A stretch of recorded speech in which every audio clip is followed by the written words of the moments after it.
Welcome to Gas, the true story of a toxic train derailment. I'm Ron Scholl. Last time on Gas, we concluded Book 1, The Spill, which chronicled the 1996 train derailment outside Alberton, Montana, in which 65 tons of liquid chlorine released, converting to a widespread gas that immediately killed one person and injured hundreds. 17,000 gallons of potassium cresslate also spilled, and the two chemicals mixed, forming chlorinated compounds.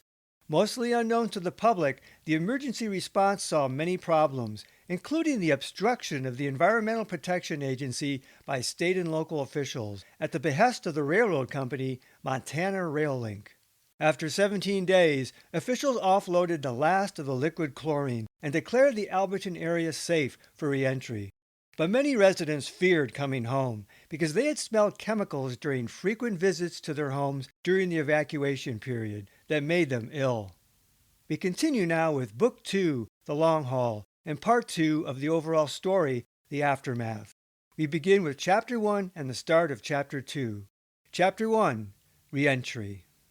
Following the 17-day evacuation after the derailment and chemical spill, many Alberton area residents said they returned to a town that stank and made them ill.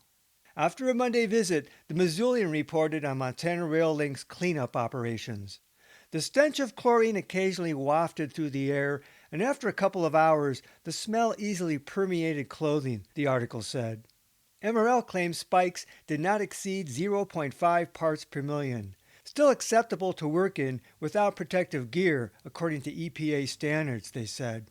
The reporter didn't refer to the smell from several hundred cubic yards of staged soil, contaminated with potassium cresslate and chlorinated compounds. The Missoula Independent noted, passing through the Alberton Gorge, the smell of chemicals still hangs in the air. The soil needed testing and then approval for the worst contamination to go to a federal landfill. On May 8, Alan Leahy of the Missoula Health Department called Tom Ellerhoff at the Montana Department of Environmental Quality and MRL's Dan Watts, urging expediting soil removal, she said. As days turned into weeks, the contaminated soil remained. On April 30, about 24 residents, including Lucinda Hodges and a few activists, met with chemist Garen Smith. Frustrated by the limitations of the public meetings, attendees had an in-depth discussion with Smith, who freely offered his time and expertise. The Alberton Coalition of Evacuees, ACE, wanted to know more about the potassium cresslate and testing. Their most pressing question, why, in your opinion, are people getting sick when returning home? MRL's contractor Olympus and EPA reports didn't become publicly available until the following winter. But with quantitative data supplied by Olympus just today, Smith could put some numbers to the compounds he discovered earlier.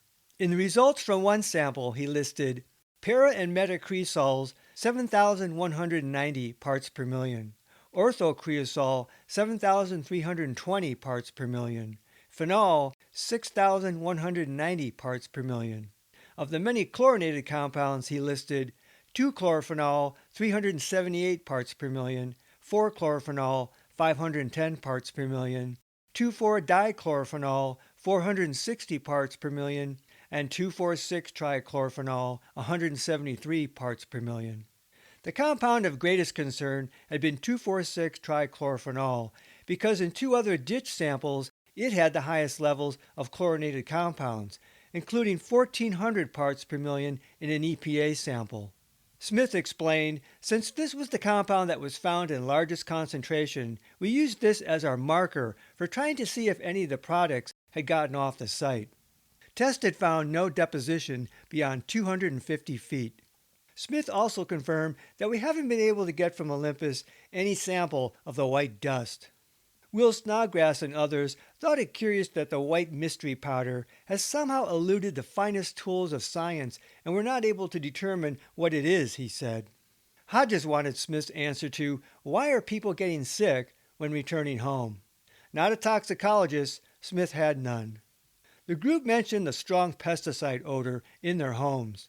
Hodges, how long do you think we'll have to live with the smell? How long do you think it will linger in our town? The information I'm getting for those who have returned is it's stronger during the evening, less in strength during the day. Smith confirmed that phenols and chlorinated phenols smelled like pesticides. Odors could concentrate at night. Paris Young: there's something persistent out there that's causing people to get ill again.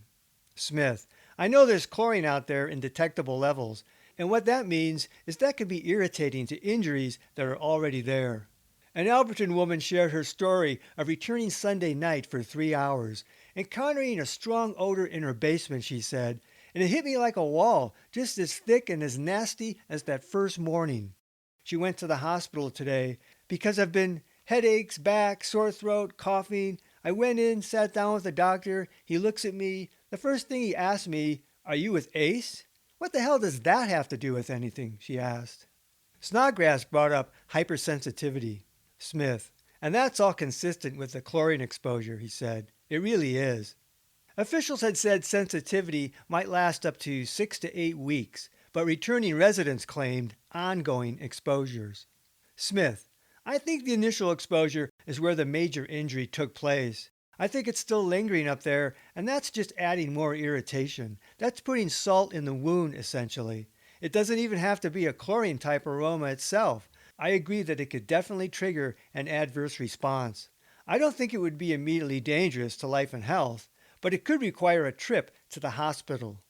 Snodgrass said, I think people should be taken out of there. That's my impression of what I've gained over the telephone and talking to folks who've gone back in. Smith: even if I had to speculate, just being outside, there's enough chlorine still in that valley. People smell it. I certainly concur that there's been a lot of chlorine injury to the population. But I want to tell you, I really emphasize that I don't think the cross products are going to be a major part of what you should be concentrating on. Hodges: so it's your best theory that these small amounts of chlorine still in the air are what's causing me to have problems? Smith nodded yes. Residual chlorine. But officials expected no exposures beyond the site, and an exposure requiring a visit to the ER was no light matter. And chlorine did not smell like pesticide. On the medical side, Dr. William Beckemeyer and Dr. Paul Lunan, Missoula pulmonologist who treated acute victims, met with about 300 area residents in Alberton on May 2 to answer lingering health questions.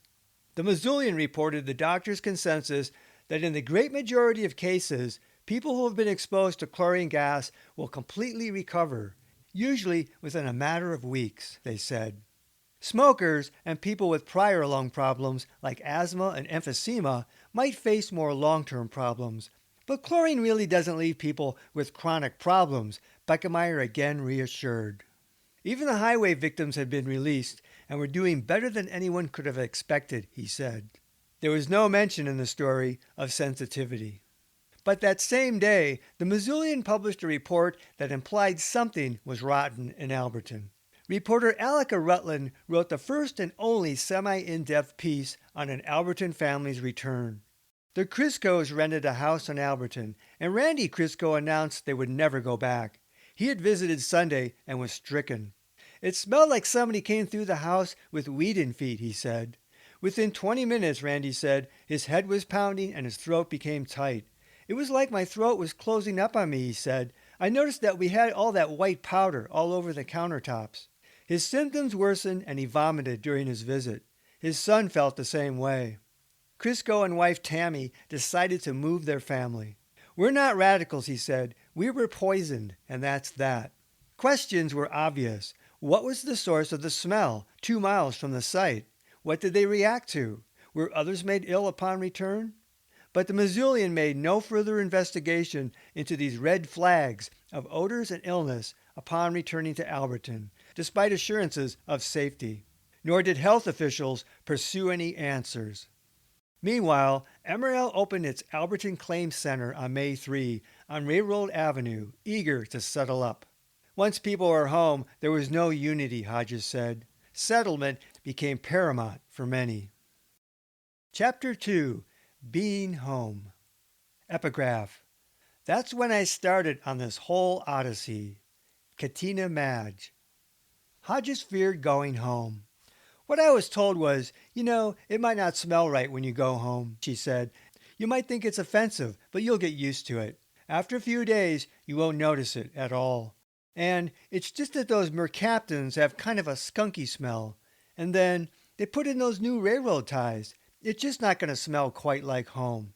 Husband Mark Hansen served as a canary, reporting mental confusion, dizziness, and headaches in Alberton. When Hodges briefly visited, she smelled pesticides. She tried to return in late May. Within a few days of being home, my muscles were twitching, I was fatigued, I was throwing up, I had diarrhea, I had a headache, I had mental confusion. I should have gotten the hell out of there. People have suffered incredibly in silence and in isolation, not knowing what was wrong with them.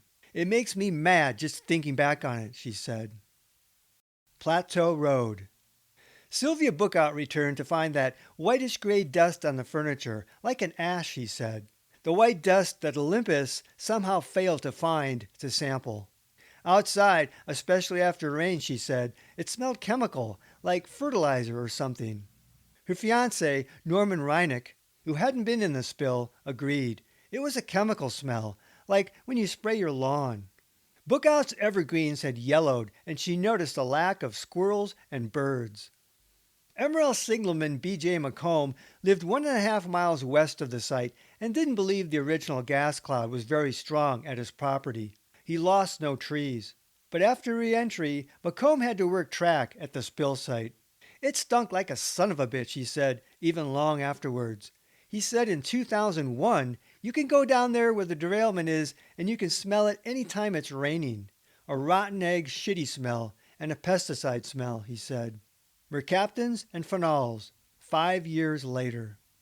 Kurt McComb lived near his father on Plateau Road and stayed evacuated for 9 weeks until MRL stopped paying his motel bill. I knew that it was poisonous out there, and whenever I went out there, I got sick, he said. McComb didn't think the gas cloud soaked his land on April 11, but the site made him ill. As part of a personal investigation, he went with Mark Hansen soon after general reentry to videotape the site and its dead trees and grab a soil sample from the staged waste, which he subsequently kept outside in a sealed mason jar. Within 10 minutes, he became short of breath and nauseous. Afterward, he said, my face was beet red, my ears were beet red. I had a couple lumps on the back of my neck. I had to throw my clothes away. Plateau Road resident 1 noted an herbicide smell coming from the site for years, especially after rain. Early on, the claims agents told him the smell was new railroad ties. Plateau 1 had much tree damage. Their pets developed severe itchy red blotches from rolling in the grass, and one dog suffered chronic sinus problems. Plateau Road resident 2 noticed a powerful smell while coming through Alberton during general reentry. Plateau 2's property smelled like the site, chlorine and weed and feed, they said. Their house reeked of it. The smell aggravated breathing problems that developed since the spill. When Plateau Road resident 3 returned home, the outside property smelled like pesticide, but not as strongly as during the spill. Though the house was really airtight and the inside smelled okay, interior brass doorknobs and metal furniture were corroded. Outside, a white powder dusted vegetation. The site, they said, was more of a pesticide plus like a sulfur smell, almost like rotten eggs. It was bad enough up here, but you got a little bit closer and it was overwhelming. After they removed the soil, you could still smell it, they said. These exposures produced constant headaches, congestion, and other cold-type symptoms. When out-of-state relatives visited several months after the spill, and again the next spring, they could smell it, they said, and it bothered them. Their noses were all stuffed up. A month after the spill, a new dog developed conjunctivitis and an upper respiratory infection from walking through the grass on their property. Plateau Road resident 4 found the smell was less, but it was still all in the air, in the trees and everything, they said. After 4 months of attempted returns several times a week, Plateau Road 4 permanently relocated because of persistent asthma attacks triggered by residual contamination in the area. South Frontage Road. The Crowders lived just east of the Natural Pier Bridge, and Joan smelled a pesticide-like smell after general reentry. You couldn't stand to be outside too long, she said. It would burn your nose and dry my eyes right out. It was pretty miserable. The smell permeated their drafty trailer. When she visited her parents' property, daughter Rachel Harley described the smell as mainly medicine-like. It really smelled tremendously at Mom's and Dad's, she said. Inside, the Crowders found a grayish-white powder on surfaces, and when you touched it with a wet cloth, it was like Purex. Real slick, Joan said. Whenever the smell worsened, such as after rain, the Crowder's symptoms were aggravated. Joan got bad headaches, her eyes and sinuses burning. Irvin's face would break out badly. Irvin complained to MRL's claims adjuster, who assured him all was safe. Gary Weber lived close to the western edge of Alberton, south of I-90, about 2 miles from the site. When Weber returned, his house and property smelled okay, but that evening he noticed a new smell. "You opened up a bag of lawn fertilizer," he said. "That was the smell that was here. When we came back and they were excavating the soil, especially in the evening, it would come drifting down, upstream, pretty strongly." Weber smelled it well into late May, at least until the soil was hauled out. "I wouldn't be surprised," he said, "that a lot of people wouldn't feel pretty nauseous, because it stinks." Tamara Hatch lived by the river just to the west of Alberton. "The smell that I smelled for a long time afterwards smelled like pesticide," she said. "The same smell as the site." Alberton. Fireman James Claxton returned home reckoning, "We'll be just as miserable with a health problem somewhere else as we are here, and this is home." In talking to Claxton in May, Will Snodgrass noted that the majority of firemen are sick. Headaches, nausea, tremors, like a chill, migraine. Claxton reported memory, eyesight, and lung problems, and fatigue. From Claxton, Snodgrass noted 65 to 75% of Alberton folks are sick with flu-like symptoms and don't know what is wrong. Claxton reported a pesticide smell in Alberton. 95% of us have smelled it, he said. Within a month or two, Claxton visited the spill site with another firefighter. "We left instantly," he said, "a pesticide smell. It was still reeking." After rain, he said, you could smell it constantly, even on the interstate. By late 1996, Claxton said, people still complained of a pesticide smell in the Alberton area and that health problems were getting worse on some people. And the list of actual problems was just almost endless, he said. Firefighter Terry Fairbanks felt chronically sick at home. Working in her yard induced blisters on her hands and bare feet. She went to an MRL-referred doctor who told me it was the pesticide I had sprayed my yard with. Hello, I didn't treat my yard. Fairbanks didn't recall smelling anything but chlorine, but near the site, she said, the smell wasn't so much chlorine, but a pesticide, and that probably lasted 2 or 3 years after the spill. Within a few months, she inspected a crawl space in her basement for the first time since the spill. Her spill exposure had given her reactive airways dysfunction syndrome, or RADS, which now was triggered by something. If my mom hadn't have been there, we didn't know what the consequences. I was ambulanced into St. Pat's with a severe asthma attack. It was probably the worst one that I ever had, where my face was numb, and they were giving me injections in the ambulance, and I was in the hospital for 3 or 4 days with that. Fairbanks moved, but stayed in Alberton, wanting to raise her children in her hometown, feeling separation from her community of friends would be yet another trauma from the spill. Upon returning, Tom and Wilma Wheeler noticed the same weed feed smell in town as they had during a pet visit. Because of the patchiness of the gas cloud and the patchiness of brown trees in town, Tom concluded, I think some people got it worse than other people, and some of them never did have any problems, and some people probably weren't as sensitive to it as others. People were exposed and affected differently. Randy Crisco confirmed that when he returned, inside and outside his house smelled like a pesticide that made him instantly ill. Formerly, he said, I worked for Nitrogreen, and we used to spray the weed and feed, the chemical fertilizer, all the time out of the truck. It smelled just like that. In addition, the family found a millimeter-thick coating of whitish-gray powder everywhere, they said, in the house, which Crisco showed to an MRL insurance agent. They said, oh, that'll just dust off. That's nothing. Don't worry about that. The response made Crisco angry. Glad they only rented, the Criscos left Alberton. When Crisco and his oldest son returned to pack their belongings, they gagged and Crisco vomited. 2 friends not in the spill helped them move, and both complained of headaches that day. Crisco hired a married couple from Frenchtown to clean his carpets. The husband told Crisco, it made my wife so sick, nauseous, and headaches that she had to leave, and she didn't come back to help. Snodgrass noted that a doctor told Tammy Crisco that her family's illness is due to fear. When her parents from Butte visited to help in moving, they got a bad headache and needed eye drops. About half of the townsfolk, Randy Crisco said, were openly angry with them. They'd been the first family to make public statements about relocating and of not, quote, blindly signing away all liability for a steak dinner and a check without knowing more about the health consequences of the spill. But Crisco knew neighbors that also would have left if they hadn't owned a house that suddenly lost marketability. The Augustine family abandoned Alberton and the house they owned. Every time I went into the house, every time it hit me. I got real sick, Randy Augustine said. It was horrible. It was just totally devastating.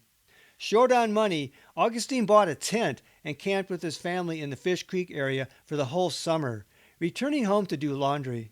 Little by little, he emptied the house, getting rid of some items and storing some furniture. After I got a load, he said, I'd lay out in the tent for about 2 days, sick as a dog. Whenever he and his wife returned to the area, they had trouble breathing and severe headaches. When Augustine's father visited that summer from North Dakota, being in his son's house triggered headaches. Mike Graff found his house had kind of a chlorine smell, he said, as well as a white coating of dust. Tons of white dust all over. You could very easily write your name in it, he said. Mrs. Graff noticed a strong smell. Big time. It was horrid. It just hits me. It starts with a burning in the throat, my sinuses. It starts clogging up my chest, and I start coughing. I get a headache. I couldn't even sit on our couch when we got home. I would break out in a rash, on any part of my body not covered. In addition to a weed and feed smell, Kathy Finneman noticed a fine gray-white dust on a few surfaces inside. Being home gave her burning eyes and sinuses, headaches, and restricted breathing. Her mother visited for a week to help clean. She had sores in her mouth when she left. Her eyes got sore, Finneman said. At times, Finneman wanted to leave. But who was going to buy your house, and where would you go? I had a business in town at that time, she said. Alan and Cynthia Matthews owned a home in Missoula as well as in Alberton. In Alberton, Alan said, the house really stank. When we went down the basement, it was just horrible. And so we called on that, and they said, well, they had done testing, and you should just open the windows. Cleaning house gave Cynthia allergic-type reactions. A day or two after reentry, Alan said, we smelled the smell one morning again, really strong out there, and we called the health department and said, what is this? This is really bad. This smells almost like it did the morning of the spill. Nothing resulted from such calls. He felt his symptoms were aggravated every time we went out there, but it was kind of a denial, he said. We love our house out there. It's our dream house. We just wanted to get back to normal. But normal was slow in coming. I mean, just the idea that I was out there mowing the lawn with a damn mask on really upset me, he said. And it was really stirring things up when I mowed the lawn. It was nasty. But I'm not one of the people who have had really horrible reactions when they went to town, to the point where they had to immediately leave. Ben Cloud recalled more of a chlorine smell, I think, an irritable smell. When it rained, you could really smell it. He also found a white and powdery, real fine dust inside and out. The return to Alberton was intolerable for Jolene Cloud. In years past, Jolene's asthma flared about once a month, though in the year before the spill, she felt her asthma had resolved and she no longer used inhalers. She just kept having asthma attacks, one right after another, Ben said. She couldn't really breathe. We had them come in and check it out, and they said it was all right. I'll tell you, it wasn't.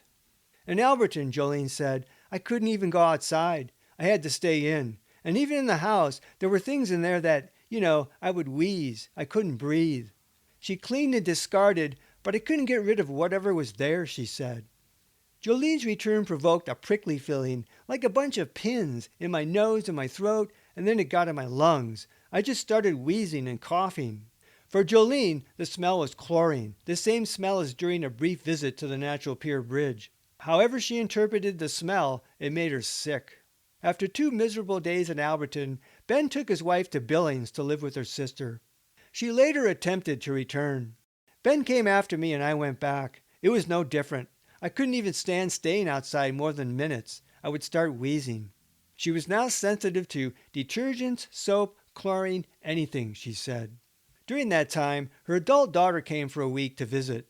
During a hike up the forested hillside just beyond the Cloud's house, her daughter abruptly suffered severe eye swelling and was rushed to the ER, where a doctor, Jolene said, told her that there was something up there that caused that allergic reaction, and they put her on medication. Her daughter had never had this reaction before. The Clouds gave up Alberton for good after another 2 weeks. Though Ben was an employee of the Missoulian during the spill, the paper never interviewed him. They said, "Oh, you'll be able to go back to your home and everything will be normal." And I believed all that, Jolene said. I've tried to erase that time in my life. It seems like it was a dream. The end of their Alberton dream. By the time the Griffins returned, Deborah said, I didn't trust anything anyone said. When we opened our house, it had a medicinal, sweet smell to it. With some professional help, the Griffins had the whole house cleaned. When I went home, it was like we dropped off the face of the earth, she said. They gave us nothing. The public meeting stopped. It was, go home, it's done, the event is over. It didn't matter if you had health concerns, health problems, concerns about your home, about testing. It wasn't their department to deal with it. There was no more information given. You're on your own. Griffin seemed at her worst at Missoula's Costco store where she worked. I tried to go back to work in May, and I got very disoriented, very dizzy, extreme headaches. Her doctor gave her prescriptions and told her to stay home for a week, but nothing helped. Griffin went on long-term disability. Sandy Halbert recalled, they told us it was safe, absolutely safe. Upon her return, the smell wasn't nearly as potent, she said, but you could smell it in the air in Alberton. The smell. Before Halbert had her house cleaned, she experienced horrible skin rashes. Wherever my skin would touch, like if I were to curl up on the couch, I would get a rash. Meanwhile, she said, my asthma was pretty bad, and anxiety. Her husband Don experienced horrible rashes that first year, she said, every time he mowed the grass for the city park, and he would have to use his inhaler. Halbert's daughter's health also worsened after the return. She was not doing well at all. She's on an inhaler, and then she started having migraine headaches in class and school, which really scared me. I was furious that they had told me it was going to be okay. Halbert assumed the smell came from the site, because it wasn't always there, she said. It was like when the wind was blowing a certain way, or it was hot. During the evacuation period, Colleen Howard suffered newfound severe headaches. I think 3 doctors diagnosed it as migraines, and then after we got back, they got worse, she said, and they lasted for weeks. It was almost like having a constant headache. The trigger seemed to be the smell around Alberton. It was real bad, Howard said. She and husband Don described the smell as fertilizer-like, both outside and in their house. It permeated everything, she said. It was everywhere, Don agreed. It dissipated over time, Colleen recalled. It took months. Later, they still noticed the smell after rain. A year later, Colleen visited the site with Don, who was curious. It still had the fertilizer smell, and it got an instant headache, she said. Upon return, Lois and Elvin Johnson found the spill smell waiting, inside and out. Every time we opened our windows, we had to close the windows. It was so strong, Lois said. It was terrible. A few months later, her daughter and grandson came for a visit. We went down by the Natural Pier Bridge to take him fishing, and the wind came up, bringing a terrible smell. It's from our spill, I said, so we hurried up and got in the car and got out of there. Johnson's grandson began to vomit. Her daughter compared the smell to a pesticide spray. Across the river on Bible Lane, teacher Thomas Jerry Wakeman lived with his family at the Indian Bible School, where he noticed a weed and feed smell. Wakeman returned with newfound chemical sensitivity. In June, something triggered a severe bronchospasm, his first ever asthma-like attack, and he was ambulanced to Missoula, barely able to breathe. I had never had one of those before, and it so terrified me, he said. I felt like I was going to die. Linda Munch of Missoula was hired by MRL to help process claims in Alberton once the town reopened. When I was at Alberton, I never felt that my health was at risk, she said.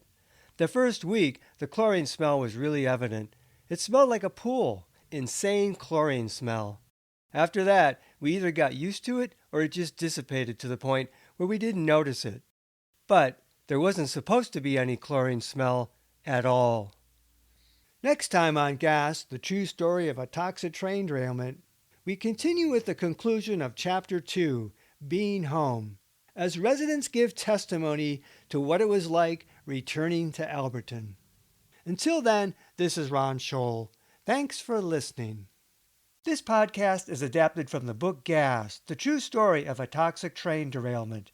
Visit Amazon.com to see the 2-book series. To access support material in the book, such as maps, photos, illustrations, and video links, visit my Facebook page Gas, the true story, or watch my Gas playlist on my YouTube channel at RL Scholl.